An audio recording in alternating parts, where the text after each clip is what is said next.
السلام علیکم، کیسے ہیں آپ سب؟ امید کرتے ہیں آپ سب خیریت سے ہوں گے۔ جی تو آپ سن رہے ہیں نمرہ احمد کا ناول حالم۔ اب تک اس کے 3 چیپٹر ہو چکے ہیں۔ اب ہم سٹارٹ کرنے چاہ رہے ہیں چیپٹر 4، جس کا ٹاپک ہے میراث پدرامن۔ تو چلیے بنا کسی دیر کے سٹارٹ کرتے ہیں۔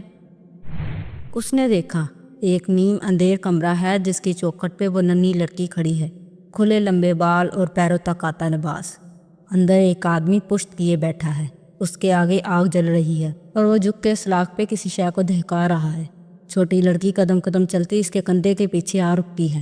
باپا، اس کے کاننے پہ وہ چونک کے گردن موڑتا ہے جیسے بڑے خواب سے جاگا ہو، پھر جبرن مسکرا دیتا ہے۔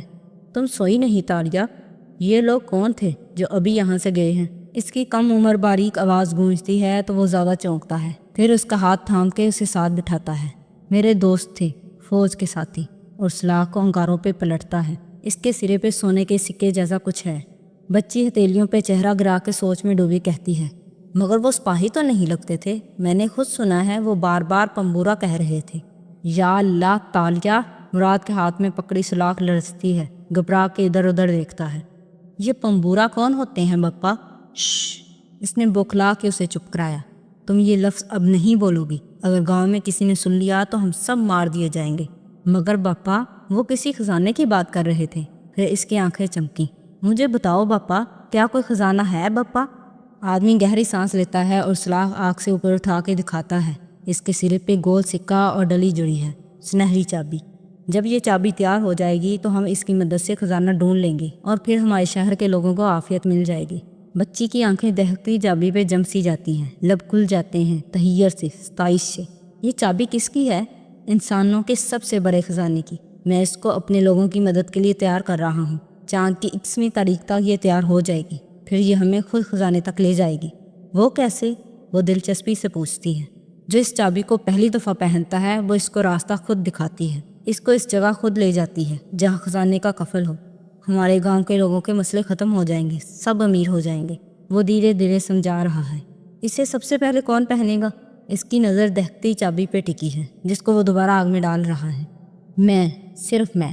تم اس کے قریب بھی نہیں آؤ گی۔ اب جا کر سو جاؤ، وہ آخر میں درشتی سے کہتا ہے، مگر اس کی نظریں ابھی تک چابی پہ ٹکی ہیں جس پہ چند حصے بار بار ابھر کے مٹ رہے ہیں، جیسے وہ بہت سے الفاظ اپنے اندر پیتی جا رہی ہے۔ وہ عجیب سی ہنسی تھی۔ تالیہ واپس لانچ میں داخل ہوئی تو اس کا چہرہ وہ نہ تھا جس کے ساتھ وہ گھنٹی بجنے پہ اٹھ کے باہر گئی تھی۔ وہ برف کی مانند سفید پڑ رہی تھی، ٹھنڈی، بے جان۔ داتن اسی اسنام میں دوریان پھل کو کہتے ہیں، اٹھا لائی تھی اور سینٹر میز پہ رکھ کے اب انہیں کاٹ رہی تھی۔ دروازہ کھلا تو منہ میں پھل بھرے اس نے کچھ کہتے ہوئے سر اٹھایا۔ تالیہ کو دیکھ کے ٹھٹکی۔ وہ سفید بے جان کپڑے کی گڑیا کی طرح گویا پانی پہ قدم رکھتی آ رہی تھی۔ گمسم شل۔ کون تھا؟ داتن نے پلیٹ پڑے ہٹائی، ماتھا ٹنکا۔ سمی۔ کون؟ وہ بجلی کے محکمے میں جو ہمیں… وہ یاد کرنے ہی لگی تھی کہ تالیہ بات کاٹ کے بولی، میرا شوہر، میرا ایکس۔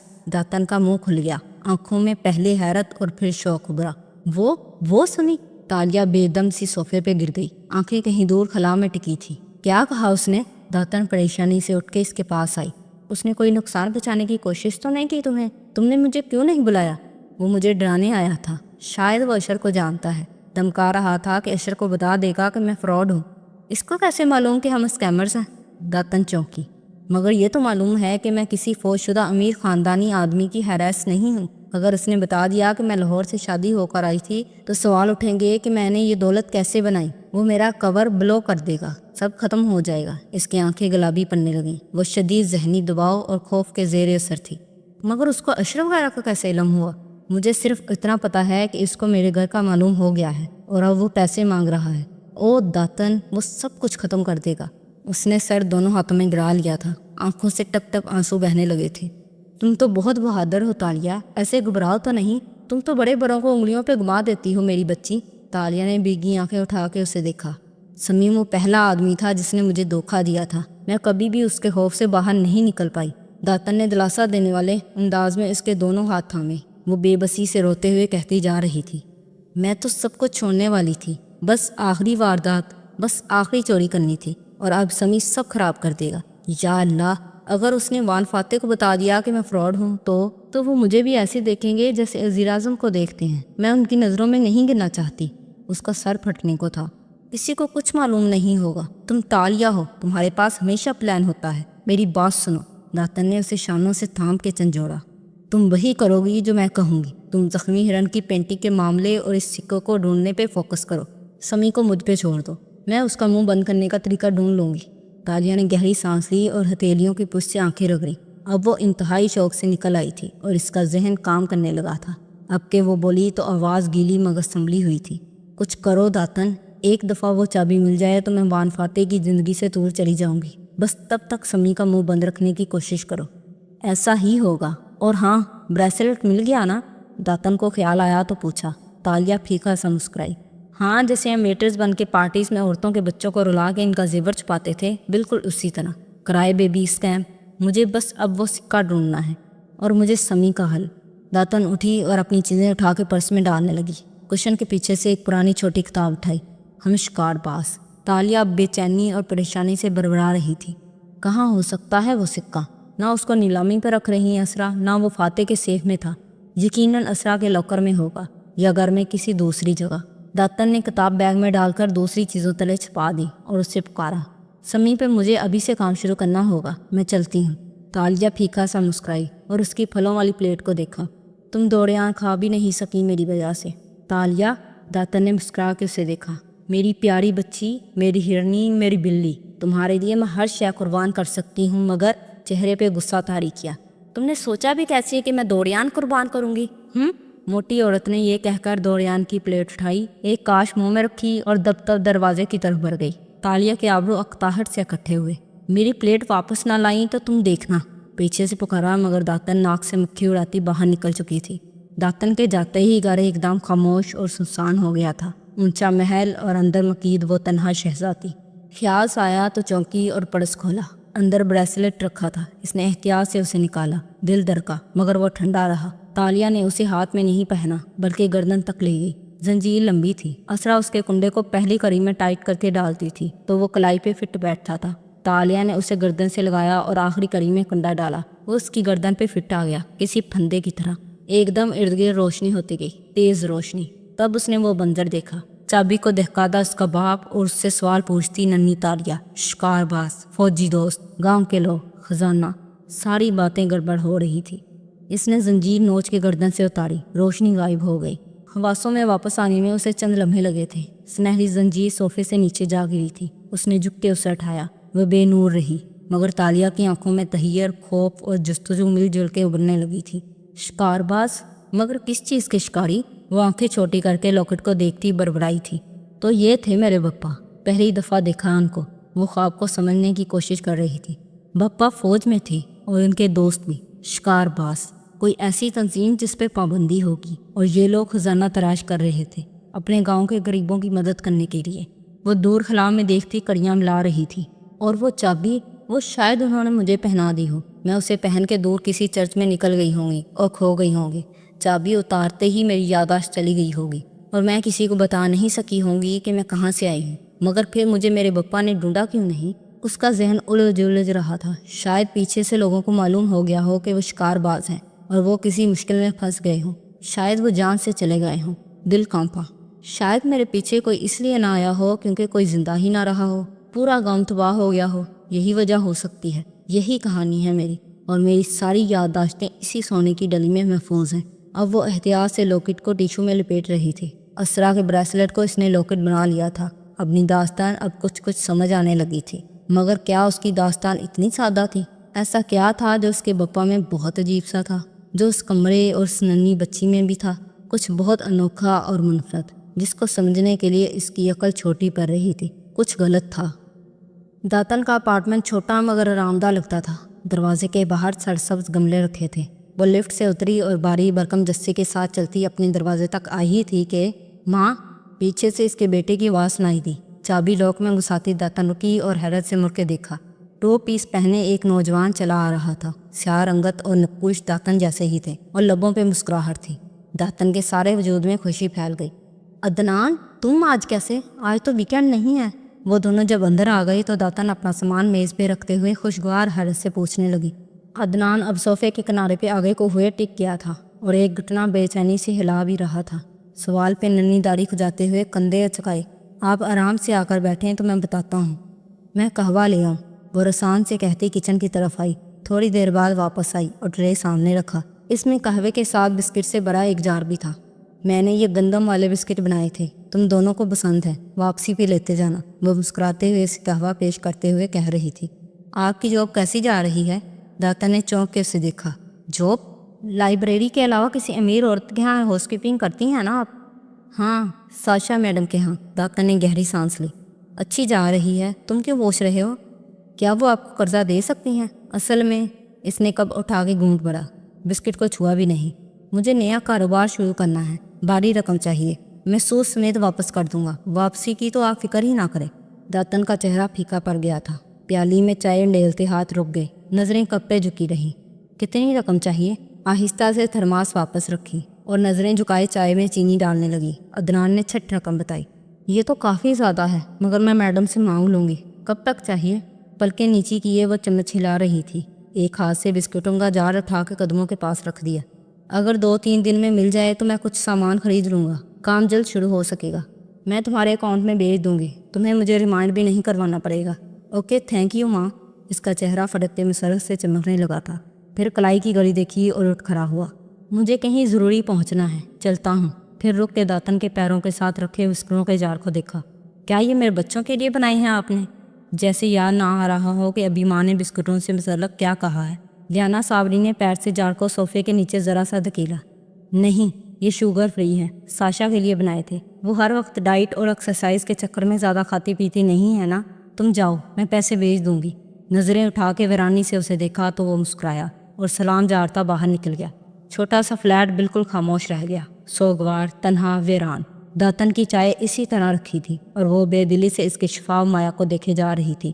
ذہن کا پردہ بھی چائے کی طرح ہو رہا تھا، سیاہ، تاریک مگر شفاف، اور اس پہ ابھرتے مناظر۔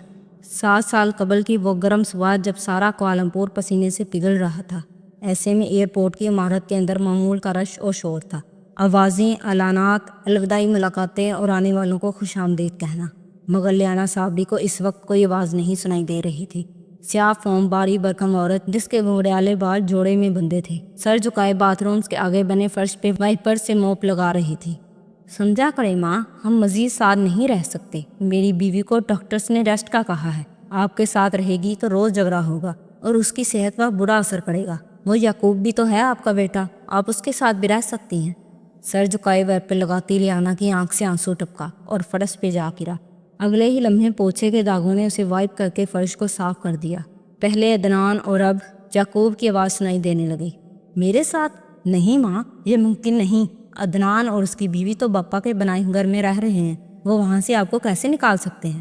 میرا فلیٹ تو پہلے ہی بہت چھوٹا ہے اور تنخواہ کم ہے، مگر میرے دوست کی والدہ اولڈ ہوم میں رہتی ہیں، تمام سہولیات میسر ہیں، خوراک، رہائش، آرام، اور پھر اپنی عمر کے لوگوں کا ساتھ بھی ہوگا۔ ان کے اتنے دوست بن چکے ہیں وہاں۔ اور آنسو ٹپ ٹپ فرش پہ گر رہے تھے۔ پھر اس نے آنکھیں زور سے رگڑیں اور بے رحمانہ انداز میں پوچھا دائیں سے بائیں لگایا۔ بکٹ اٹھائے وہ ٹوائلٹس کی طرف آئی اور آخری ٹوائلٹ کا دروازہ سختی سے دڑدڑایا۔ کون ہے اندر؟ نکل بھی آئے، میں نے صفائی کرنی ہے۔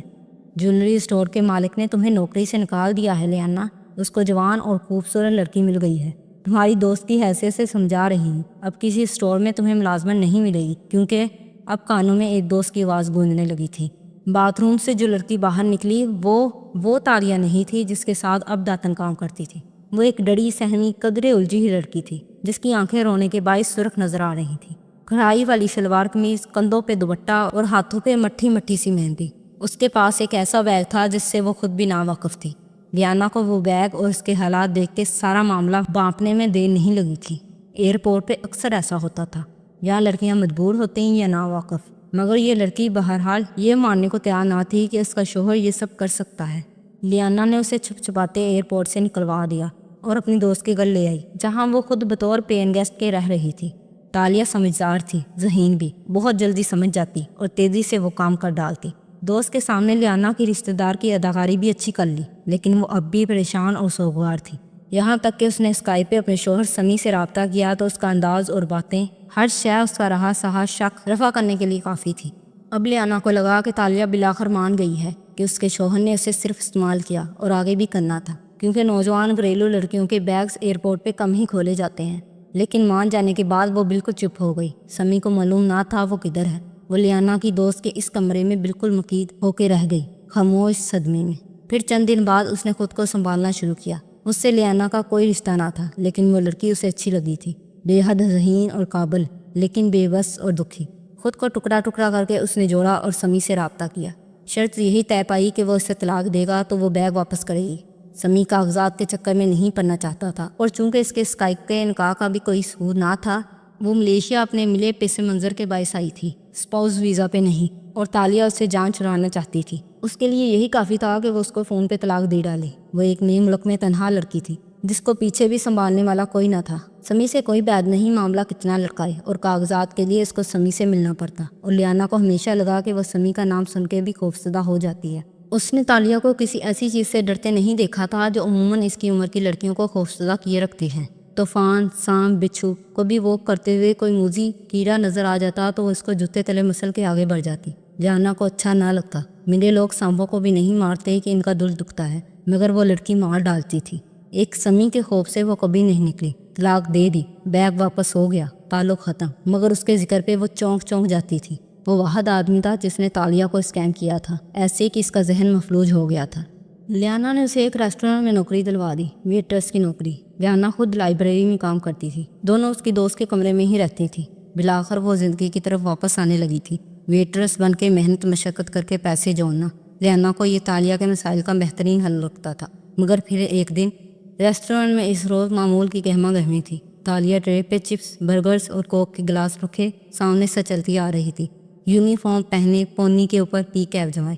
وہ سادہ اور اسپارٹ سی ویٹرس لگ رہی تھی۔ ایک میز پہ 3 مرد بیٹھے خوش گپیوں میں مصروف تھے۔ تالیہ ان کے پاس رکی اور باری باری ٹرے سے اشیاء نکال کے سرو کرنے لگی۔ ایک رک کے یوں ہی اسے دیکھنے لگا۔ جیسے ہی وہ مڑی اور آگے بڑھی، اسے لگا کسی نے اسے چھوا ہے۔ وہ بطق کے پیچھے ہٹی اور غصے سے اس کو دیکھا۔ وہ آدمی مسکرا کے اسے ہی دیکھ رہا تھا۔ تفریح چاہیے تو گلی کے پار جاؤ، وہاں چند ریکٹ کے اوز تفریح مل جاتی ہے، یہاں آ کر تمیز سے کھانا کھایا کرو۔ غصے سے گرا کے آگے بڑھ گئی، مگر ان پہ کوئی اثر نہیں ہوا۔ تینوں مسکراتے رہے۔ چند قدم دور گئی تھی کہ ایک آدمی کی آواز سنائی دی۔ اس نے کوئی نازیبہ بات کہی تھی۔ تالیہ کی رنگت سرخ ہوئی۔ اس کا ہاتھ قریبی میز کی طرف رینگا جہاں ایک چھڑی رکھی تھی۔ اس نے سراج سے چھڑی اٹھائی اور گھما کے ان کی طرف دے ماری۔ چھڑی گول چکر کی صورت گھومتی فضا میں اڑتی ہوئی سیدھی ان کے میز کے ساتھ دیوار کے وسط میں پیوست ہو گئی، جیسے کسی ماہر نشانہ باز نے نشانہ باندھا ہو۔ 2 گھنٹے بعد وہ لیانا کے ساتھ اس کی لائبریری کے باہر ایک کیفے میں بیٹھی تھی اور فنگر چپس کھاتے ہوئے بولے جا رہی تھی۔